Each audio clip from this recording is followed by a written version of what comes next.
Today we're going to show you how to successfully update the Divi theme inside of WordPress.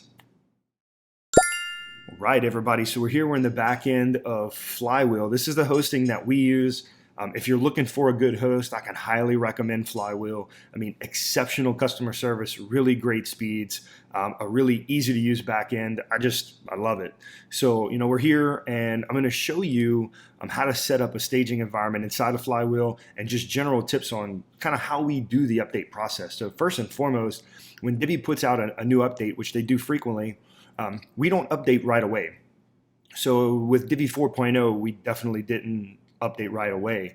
We waited for 4.0.2 or 3, and we just kind of gauge the community. If you're not really that deep into the community, that's okay. A best practice would be to wait at least 2-point releases. So if they have Divi 4.1, I would not update. If Divi 4.1.1, I would probably still wait. Divi 4.1.2 is where I would start getting into the updates.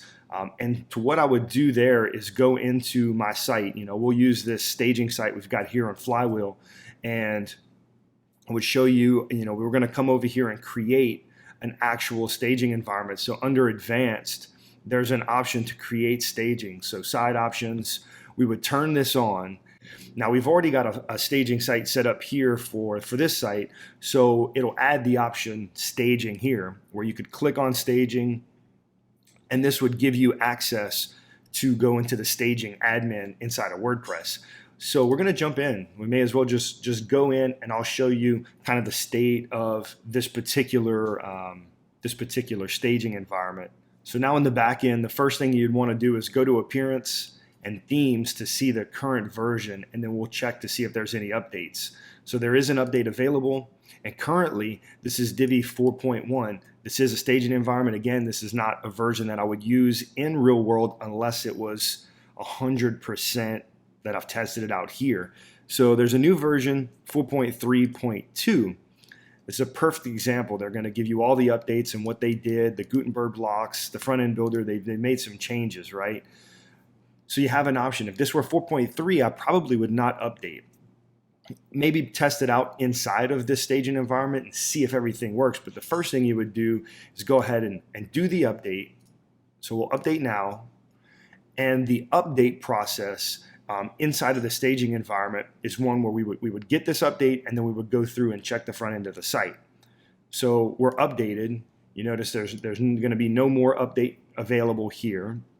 So if we come under updates, I'm going to go ahead and just update my plugins. And that order, this is just kind of a side. I always update plugins, themes, then WordPress. That way we know the plugins and the themes are compatible with the new one. If you update WordPress first, your themes and your plugin may not be compatible with the new version of WordPress, and it could break your site. So again, the caveat to this, and one thing I'll mention throughout this entire video, is that you always want to do your updates in a staging environment or somewhere off of the live site. It could be locally, then push to a stage environment, then push to the real active website. And that's a way to cover yourself completely. So everything is up to date here. The next stage I would do after I've waited for that point release, set the site up in the staging environment, I've updated, then it would be to go and validate that everything works in the staging environment.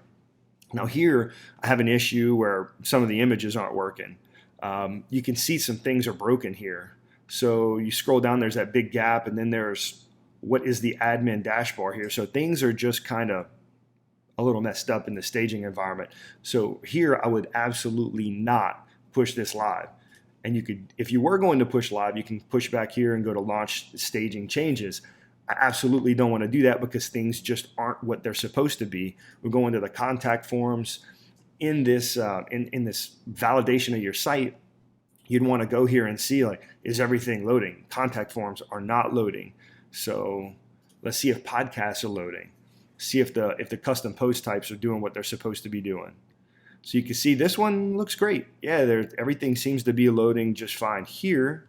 Now we can go under blogs and see if that part's loading. So the hub looks like everything is loading up pretty well. We can open up one of these blog posts and see if that is working just fine.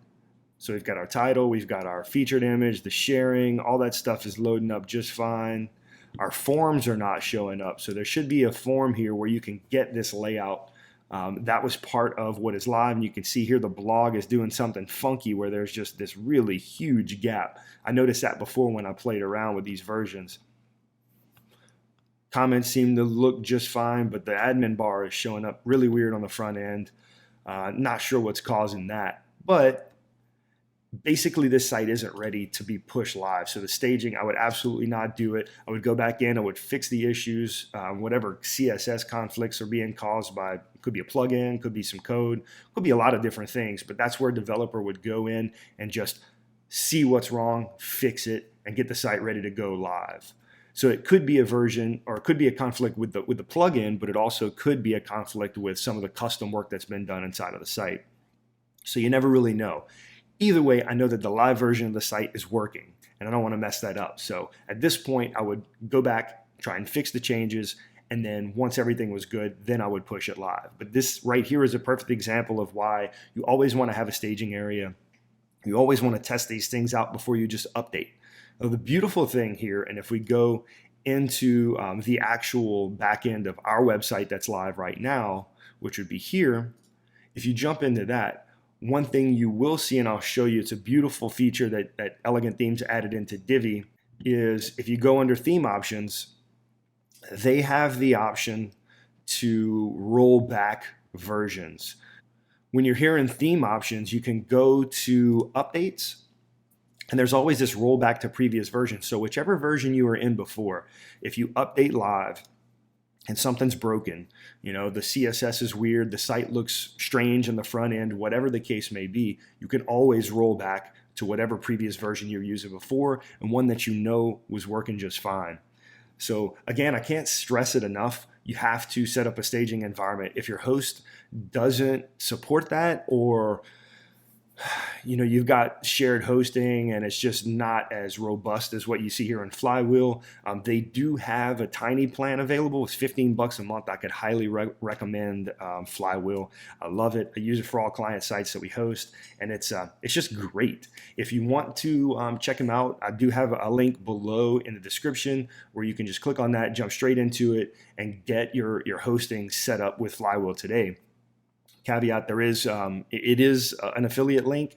I don't even know what I get from it. I just make it easy. It's easy for me to remember as opposed to the referral link. So I just want to be able to give it to you if that's something that you want. If not, no big deal. Just go to getflywheel.com. I do know that address. So check them out. And yeah, they're awesome. So moral of the story, and the point that I can't drive home enough, is to set up staging.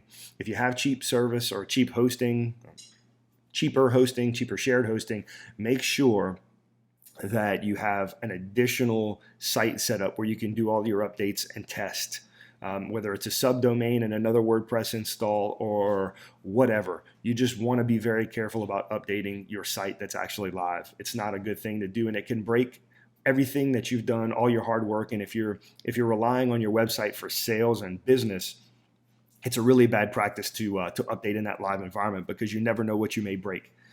E-commerce especially, you could break the checkout process, which keeps you from getting sales, which is a disaster. So be very careful, set up that staging environment, go through that process the right way, and we will absolutely have the steps in the video below, 1, 2, 3, 4, 5, that you should follow every single time you do an update. Be thorough and be diligent about the way you do this process, because this is key to success for a website. We hope you appreciate and really enjoyed this video. We can't thank you enough for being here. I appreciate everything that you all do and bring to the channel. Your comments, they mean the world to us. So please like this video, give us a thumbs up, hit subscribe so you can catch all the next videos that come, and we'll see you in the next one.